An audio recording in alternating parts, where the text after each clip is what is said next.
Hello everyone, I'm Chris Thomas. You're watching an ABC10 Plus recap. We go inside the trial of the former MLB player accused of shooting his in-laws, learning more about their relationship and the possible motive. Then we hit the back roads. John Bartel takes us to one of the world's largest convertible car museums. The ABC10 Plus recap starts now.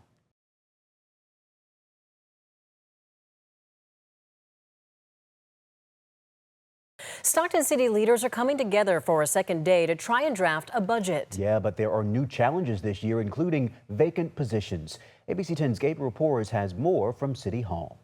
The challenges are coming from all sides this year. At the end of the day, council members are trying to find a way to fill a $15.1 million gap in the proposed budget and with less help. At least 6 high-level executive roles crucial to the budget process are vacant, filled by interim staffers. Today, on day 2 of budget talks, hiring a firm to fill those roles was the first order of business. Continuation of our budget. Leaders at Stockton City Hall haven't been sleeping much. We always say there's 2 things that keep us up at night. It's the budget and public safety. 6 hours of budget presentations pausing Wednesday just before 9 p.m. We heard from all the departments yesterday but one. We're going to be having a presentation from Office of Violence Prevention. Currently, the budget, we have more expenditures than we do revenues. A $15.1 million difference. Well, most department directors want to say, these are the needs of our department, but this budget shows what their wish list was for their department. The $4.5 million wish list is where council members are expected to start their cuts, but it won't end there. Because we don't want to lay anybody off. We want to make sure, though, that our fiscal house is in order. And so there are some things that the public might even not notice, but we do have to have a balanced budget. Ahead of more hours-long discussions on how to do just that, Mayor Fugazi making a promise. So no cuts to public safety are in this budget. Now, the mayor tells me that come mid-year, they might have some more money to be able to give to those departments, but for now, that wish list will have to remain just that. At Stockton City Hall, Gabriel Porras, ABC 10. And keep in mind, any cuts and changes approved tonight will have to go before City Council at least one more time. A public hearing and final vote is set for June 24. We're now 3 weeks into the murder trial of former Major League Baseball player Daniel Saraphini. He's accused of killing his 70-year-old father-in-law, Gary Spoor, and the attempted murder of Spoor's wife, Wendy Wood, in June 2021. ABC 10's Devin Truby was in the courtroom today as one of the central points of the case takes form: disputes over money. The Daniel Saraphini trial in Auburn Thursday started with letters found in Saraphini's cell between him and his alleged accomplice, Samantha Scott. Investigator Justin Infante was on the stand for the majority of the day for cross-examination by defense attorney David Fisher. They discussed phone data, stating Saraphini's phone was in Crescent City at the time of the murders. Defense attorney Fisher says one of the major issues of this case is disputes over money, asking Infante why he didn't listen to the interview of the first time Saraphini was ever spoken to about the crime, starting to poke holes. Why Infante did no additional financial investigations or digging into the family relationship other than the 20,000 plus provided emails. While Spoor and Wood are no longer alive to tell their story, their emails show an embattled family dynamic fueled by insults over Spoor's $1.3 million investment into a ranch Saraphini and wife Erin Spoor were renovating. It came to a head in 2016 with Saraphini writing, "I will be coming after you. I'm done with your threats. Take me to court." Later, an FBI physical scientist brought all the way from the base in Quantico for video forensics on this case explained the science of identifying a person's height based on surveillance video. He determined the person in question on the home security is 6'2". Saraphini's baseball stats list him at 6'1". All eyes were on the screen as home security video played from the scene of the crime. The defense attorney made quick work of this, attacking no initial measurement of the scene was made for comparison. No one checked to see if work had been done on the driveway, and even the type of shoes a person wears changes their height. The back and forth will continue. Reporting in Auburn, Devin Truby, ABC 10. Major escalation tonight in the growing divide between President Donald Trump and Elon Musk. He said today, without him, quote, Trump will have lost the election. President Trump is now threatening he'll end Musk's government contracts and subsidies, which are key to his business. Perry Russum has the details tonight. The once cozy relationship between President Trump and Elon Musk now ice cold and bitter. Musk posting on X today, "Without me, Trump would have lost the election," later writing, "Such ingratitude." It comes days after Musk left the administration and as he actively campaigns for Trump's big, beautiful bill to be killed. Elon and I had a great relationship. I don't know if we're well anymore. Musk has called the bill that's key to enacting Trump's agenda a disgusting abomination, arguing there are not enough cuts to federal spending. I'm very disappointed because Elon knew the inner workings of this bill better than almost anybody sitting here, better than you people. He knew everything about it. He had no problem with it. All of a sudden he had a problem. And he only developed the problem when he found out that we're going to have to cut the EV mandate. Musk responding in real time, posting online, "False. This bill was never shown to me even once and was passed in the dead of night so fast that almost no one in Congress could even read it." Elon gave an incredible service. Nobody liked him. The now fractured relationship appeared to be whole last Friday at Musk's send-off in the Oval Office. Musk leaving after being the driving force behind the Department of Government Efficiency. And I'll continue to be visiting here and be a friend and advisor to the president. Musk appeared to be one of Trump's closest allies, joining the president on his trip to the Middle East and attending cabinet meetings. Trump today says he believes Musk misses the White House. People leave my administration and they love us. And then at some point they miss it so badly. And some of them embrace it and some of them actually become hostile. I don't know what it is. It's sort of Trump derangement syndrome, I guess they call it. On social media, Trump is threatening to end Musk's government contracts and subsidies. They are critical to his businesses. Trump says Musk is getting billions of dollars, saying that is the easiest way to save money. Perry Russum, ABC News, Washington. Perry, thank you. President Trump is reinstating travel bans. It is reminiscent of his first term. The ban that takes effect Monday primarily targets countries in the Middle East and Africa. Partial restrictions impact Cuba, Venezuela, and other countries. People from those countries will not be able to come to the U.S. permanently or get student or tourist visas. The White House says the nations lack proper security screening, fail to share threat information, or have high visa overstay rates. President Trump says the list can be revised if countries make improvements, and more countries can be added if threats emerge. New tonight, a judge has ruled in favor of California and 22 other states, allowing AmeriCorps programs and volunteer members to continue their work while a lawsuit moves forward. This comes after the Trump administration issued an executive order directing federal agencies to reduce their workforce and scale back operations. In response, AmeriCorps shut down its National Civilian Community Corps program and placed at least 85% of its permanent workforce on administrative leave. The court stopped these program closures but did not block the planned layoffs of AmeriCorps permanent employees.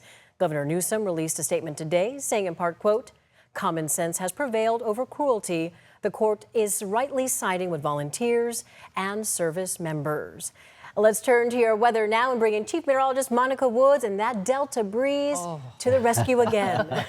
Question is, how long does it stick around, huh? Because we got the weekend on our minds. I know, that is a visitor we welcome to make a long-term stay, right? But it is going to shut down a little bit. It's not going to completely get us into the 100s as we take a look at our forecast moving towards the weekend outlook. Currently, we have a little bit of a breeze out there, also tracking areas of thunderstorms for this year. And we're looking at our live radar right now where we have numerous thunderstorms developing throughout the Tahoe Basin. Special weather statement at the South Lake Tahoe area, but another one that's in effect, our flash flood warning until 5:30 closer to the Yosemite area. Just a lot of rain, short period of time, and some terrain that is just going to result in the vulnerability of seeing some flooding potential. Here's a look at our severe weather outlook for tomorrow for our Friday. Up and down the Sierra Spine, mostly from about I-80 southward. This will continue to expand northward throughout the course of the weekend, so we're not done yet with all of the active weather. Our live look outside, we've got sunny skies in the valley. A nice breeze, though, keeping us at 83 for Sacramento, Stockton 87,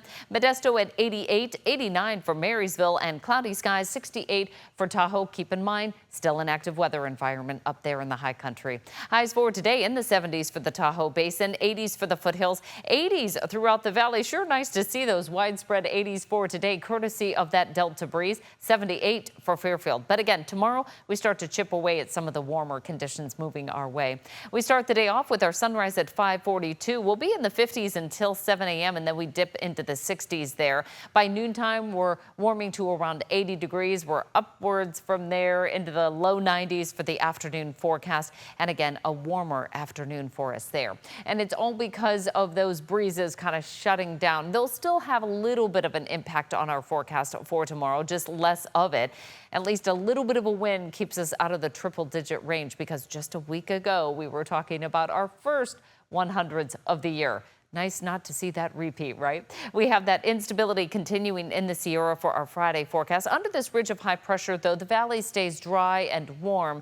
But again, for Saturday, a repeat of what we've been seeing the past couple of days. And then all that thunderstorm activity starts to migrate its way northward during our Sunday forecast. But under the ridge of high pressure, we stay with dry and warming conditions for the valley. So day by day, we're just kind of warming things up. Nothing too extreme, though, in the outlook. Highs in the 80s and 70s for the Tahoe Basin tomorrow, 80s and 90s down the hill with highs in the 60s along the coast. So even if 80s is too warm for you, head to the coast and you can get that natural air conditioning there. 90s throughout the valley for tomorrow after morning lows in the 50s. Turning our attention to our 5-day regional outlook. If you're headed up to the high country, just get those hikes in early because we have that risk of thunderstorms continuing through the weekend. Highs will be in the 80s to near 90 for the foothills, and that's pretty much status quo. 60s, though, stay in place for the coast. Our highs will stay pretty consistent, actually, for tomorrow into the weekend with highs in the low to mid 90s. We'll stay there through early next week. But for the first time, we've got our Father's Day forecast on the 10-day outlook. And by then, we're looking at highs in the 80s. How lovely is that? We had a great Mother's Day, and we're repeating the favor for fathers as well. Oh, what did we do to deserve all this? This is lovely. There have been some good moms and dads out there this year. And don't forget about Dad now, too, because Mom has reminded you here at the stage. I'll tell you, Mom's probably doing some work right now. Getting those Father's Day gifts ready, yeah. Okay, Monica, thank you.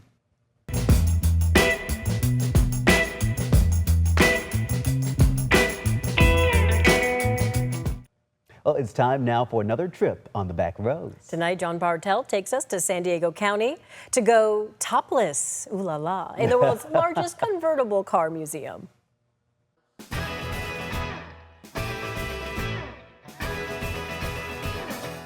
If you're both a wine and a classic car enthusiast, then this is the place for you. Well, it's the largest collection of convertibles in the world. John Bartel here, making a little pit stop at the Deer Park Winery and Auto Museum. Just outside of San Diego in the hills of Escondido's wine country, you'll find a garage like no other. Tell me again, how many cars do you have on the property? Over 100. Almost all American, almost all convertible.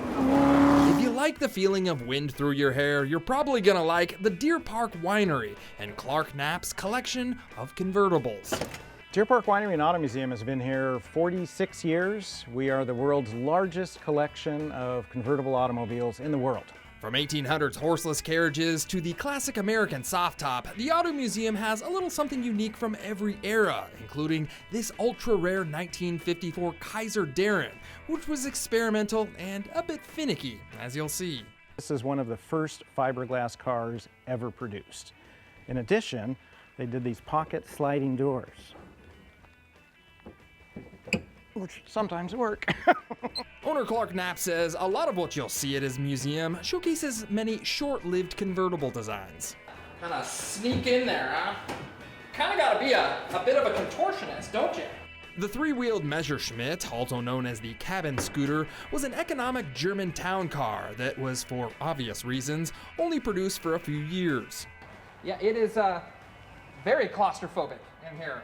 You can actually get another person back there? Yep. There are many more spacious cars in the upper garage, and some of which have been graced by Hollywood stars. Well, this car, this 1950 Nash Rambler, is known for touring with Marilyn Monroe in a Christmas parade. Each one of the cars have been painstakingly restored and collected by Clark's father, Robert Knapp, who fell in love with convertibles at a young age. Collecting in started with basically my father growing up in Palm Springs. And he was there in the golden age of Hollywood when all the movie stars came in their fabulous convertibles. Fell in love with them and started collecting them. Clark's dad collected the cars and his uncle made the wine. In 1979, they opened up 2 garages and the tasting room for the public. Funny enough, Clark says the convertibles in the museum helped bring in wine tasters the same way that convertibles brought in customers to the dealership.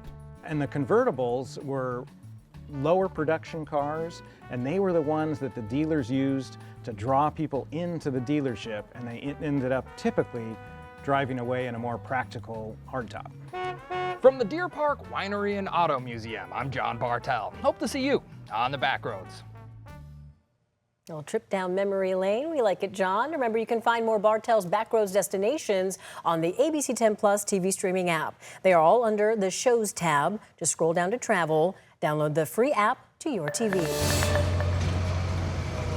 Welcome back to ABC 10 Morning News. Happy Thursday to you. That is the Zipper. That is my favorite ride. Welcome to Summer Palooza, Loza. Lisa, how sick of you are you of me saying that? I love Summer Palooza. You can say it every day, all day long, 24/7. Talk about people in the Orangeville or Orangeville adjacent area, what this festival means.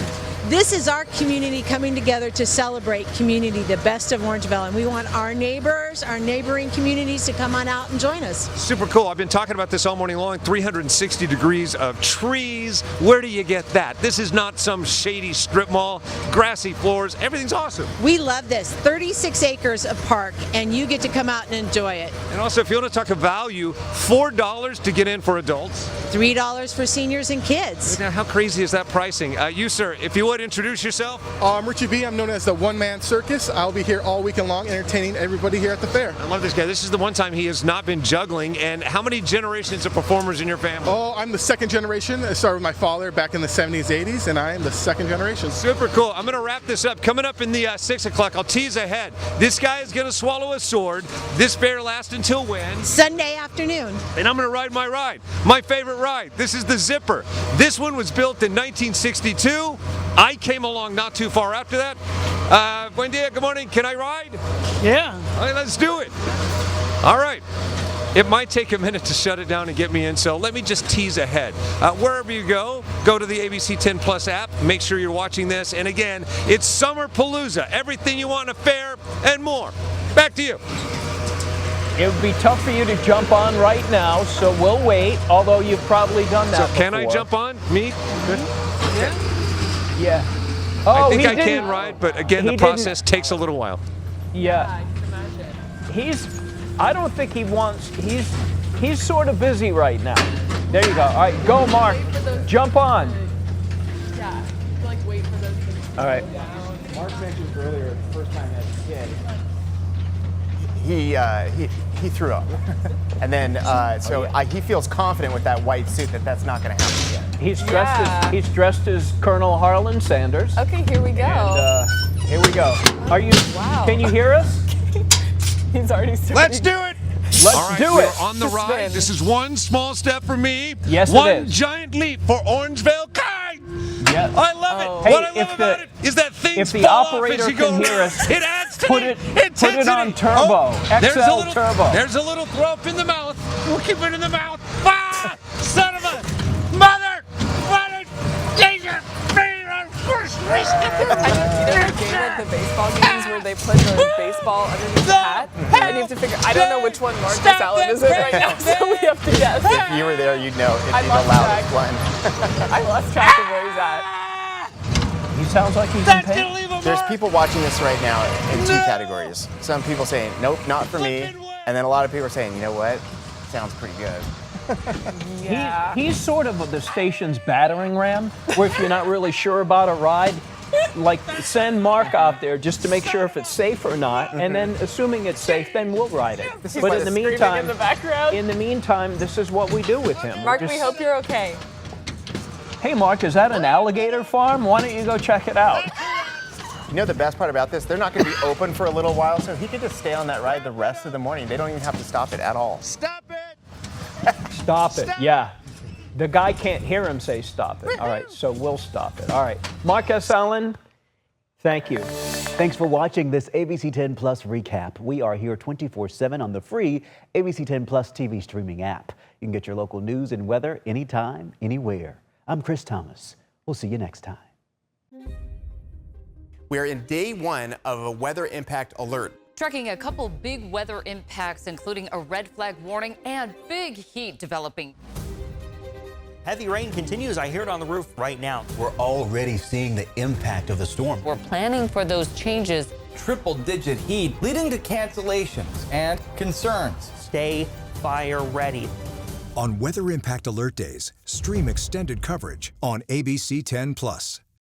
Our free ABC10 Plus TV streaming app has so much to offer. Get your news live and on demand 24/7, so you can watch the news when you want. There's breaking news, extended forecast, and so much more. We have everything you need to get through your day and ready for the weekend. We've got you covered on money-saving tips, travel, entertainment, and sports. Download the free ABC10 Plus app on your smart TV and popular streaming devices like Roku, Amazon Fire TV, and more.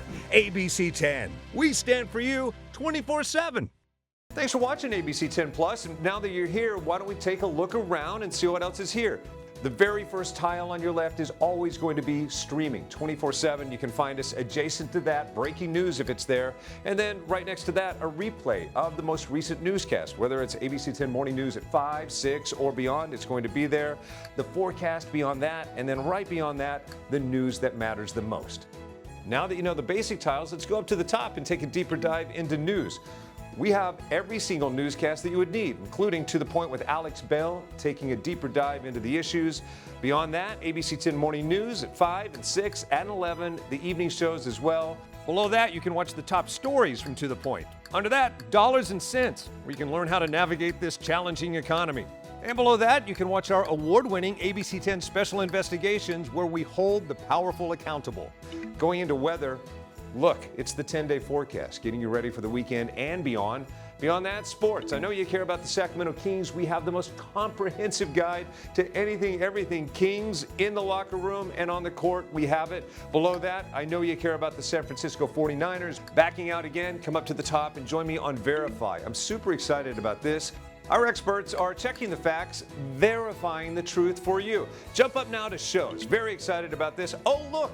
It's Take a Look. This is my show. I love movies, and if you love movies or streaming shows, whether it's on screens this big, or this big, it's Take a Look. Recently went behind the scenes, sat down with Lady Gaga and Joaquin Phoenix to talk about Joker 2. I love the movie, and oh, I just heard you shout you hate the movie. Jump in, we talk about it on this show. Other shows, Bartell's Backroads, go up and down the state of California, tank of gas getaways, one fuel cell getaway, like places like the Toy Museum. This is what kids did before they had screens. Over here, the Moaning Caverns of Calaveras County, one of the most coveted caves in all of California. You know, watching this show, I discovered there's a cave that could fit the entire Statue of Liberty in your own backyard. You'll find about that and more with Bartell's Backroads. Down below that, To the Point. It is one of my favorite newscasts because they talk about news with Alex Bell the way you talk about news. It's conversational, but in-depth at the same time. Below that, Your California Life. Love this show. Whether it's entertainment, food, beverage, lifestyle, it's there. Desiree Shepherd hosts and does an amazing job. So there you have it. It's ABC10 Plus, the app. What do you need? We heard you and we got it. Thanks for watching. Thanks for streaming.